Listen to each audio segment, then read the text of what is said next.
5 Lessons from Dopamine Nation, Finding Balance in the Age of Indulgence by Anna Lembke. Welcome to DeftU Insights, where we distill powerful ideas into practical wisdom for your life. Today, we're diving into a fascinating exploration of our modern world's relentless pursuit of pleasure and the surprising ways it can lead to more pain. In an era overflowing with instant gratification, from our ever-present screens to endless food choices, our brains are constantly navigating a delicate balance between reward and consequence. These 5 lessons offer crucial strategies to understand this intrinsic neuroscientific reality, helping you reclaim your sense of balance and rediscover genuine joy amidst the noise of compulsive overconsumption. Let's explore how to thrive in a world designed to keep us wanting more. Lesson 1. Rebalance your brain by reducing overload.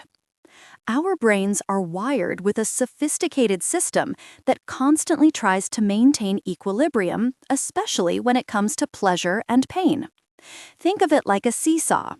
When we repeatedly engage in high-reward activities, whether it's endless social media scrolling, binge-watching shows, or constantly indulging in hyper-palatable foods, we're effectively adding weight to the pleasure side of that seesaw. Our brain, in its effort to restore balance, quickly starts adding counterweights to the pain side. This means that over time, the same pleasure-inducing activity provides less satisfaction, and our baseline shifts towards a state where nothing feels truly good. This condition, sometimes called a dopamine deficit state or anhedonia, leaves us craving more just to feel normal rather than for true enjoyment. The practical takeaway here is to intentionally reduce the overload. Instead of constantly chasing the next hit of pleasure, create space for your brain to reset. This doesn't mean renouncing all joy, but rather giving your internal seesaw a chance to level out. For example, if you find yourself constantly reaching for your phone during every lull in your day, try designating specific no-phone zones or no-phone hours. Leave it in another room while you eat, or turn it off an hour before bed. Just as a chef might cleanse their palate with plain water between tasting rich dishes, giving your brain a break from constant stimulation allows it to become more sensitive to the subtle, everyday pleasures it once overlooked. This practice helps restore your capacity for appreciation, making ordinary moments feel extraordinary again. Lesson 2. Reset your rewards with intentional breaks. When we find ourselves stuck in cycles of compulsive behavior, whether it's always needing a sugary treat after dinner or reflexively opening certain apps, our brain's reward pathways can become hypersensitive to cues and less responsive to real satisfaction. A powerful strategy to break these patterns and recalibrate your system is to implement what can be called an intentional break or a dopamine reset. This involves a period of sustained abstinence from a specific high dopamine substance or behavior for at least a few weeks. This crucial time allows your brain to restore its natural equilibrium, making ordinary pleasures more enjoyable and revealing the true impact of the habit you've paused. Initially, this process might feel uncomfortable. You may experience withdrawal symptoms or an increase in previously suppressed emotions. This is a sign that your brain is actively rebalancing itself. For instance, imagine a musician who has spent years performing loud, complex compositions. To truly appreciate the subtle nuances of a quiet acoustic piece, they might need time in silence, allowing their ears to regain sensitivity. Similarly, a structured break from your chosen indulgence, be it online gaming, alcohol, or even excessive news consumption, offers unparalleled clarity. You might discover that the very habit you thought was helping you cope was actually fueling your anxiety or boredom. After this reset, you can decide your next steps, whether to reintroduce the activity in moderation or continue abstinence, but with a newly calibrated system that allows you to make a more conscious, empowered choice. Lesson 3. Build fences around your temptations. In moments of intense craving, our willpower often crumbles, leaving us vulnerable to impulsive decisions. This is why a critical lesson for navigating overconsumption is self-binding, the proactive act of creating deliberate barriers between yourself and your drug of choice before the urge becomes irresistible.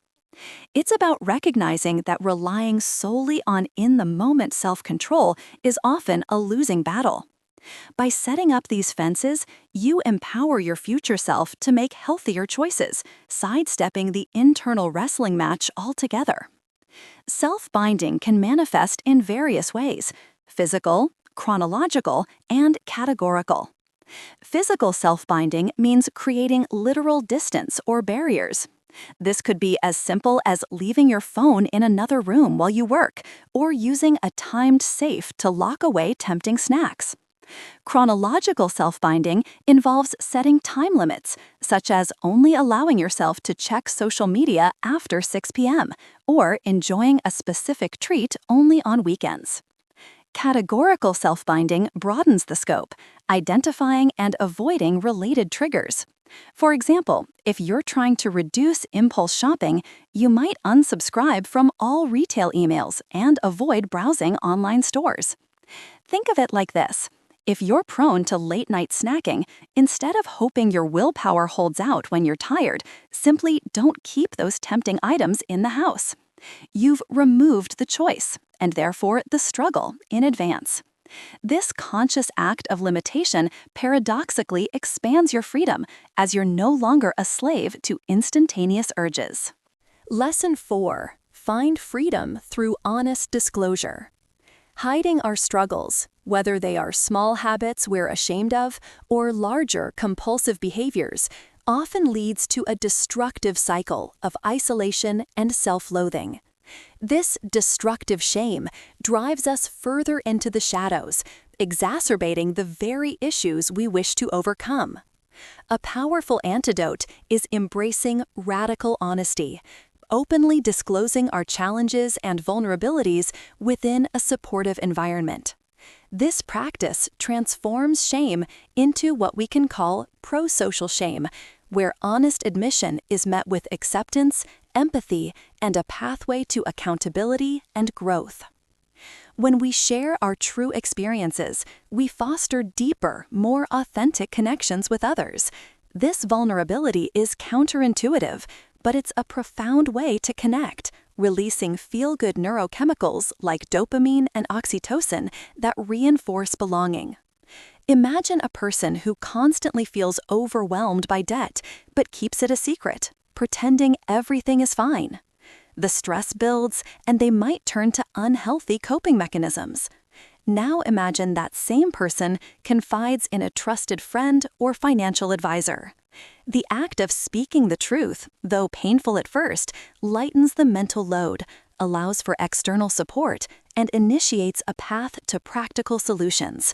This act of truth-telling builds what can be called a truthful autobiography, allowing you to take responsibility for your actions and move from a place of victimhood to empowered agency.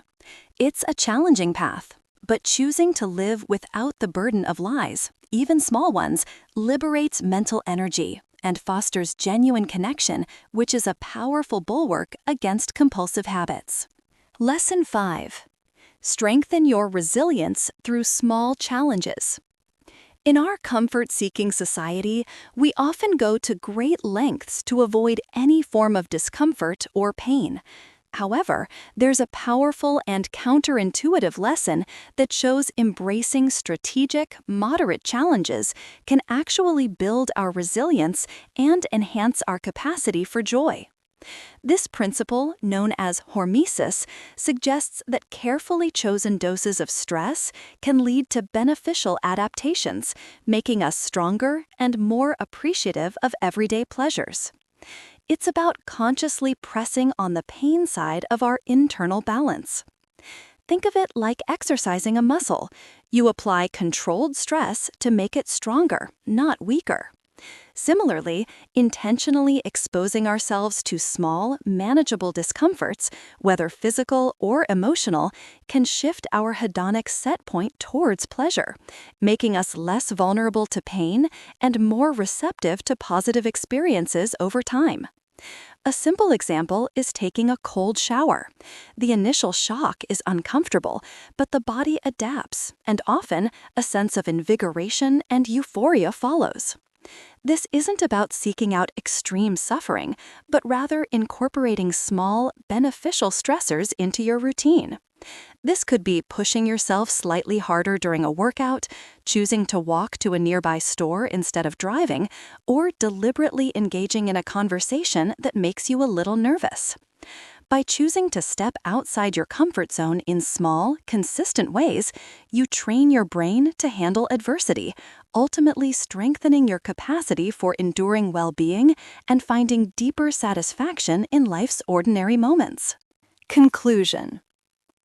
Navigating our dopamine-rich world requires a conscious approach to how we seek pleasure and avoid pain. These 5 lessons, from actively reducing mental overload to strategically embracing discomfort and speaking our truth, provide a roadmap to rebalance your internal world. The key isn't to eliminate all pleasure or all pain, but to cultivate a wiser relationship with both. By taking small, consistent actions to reset your reward pathways, build protective fences, embrace vulnerability, and lean into productive challenges, you can liberate yourself from compulsive patterns and cultivate a life filled with deeper, more sustainable joy. If one of these lessons landed with you today, like this video to keep these insights coming your way.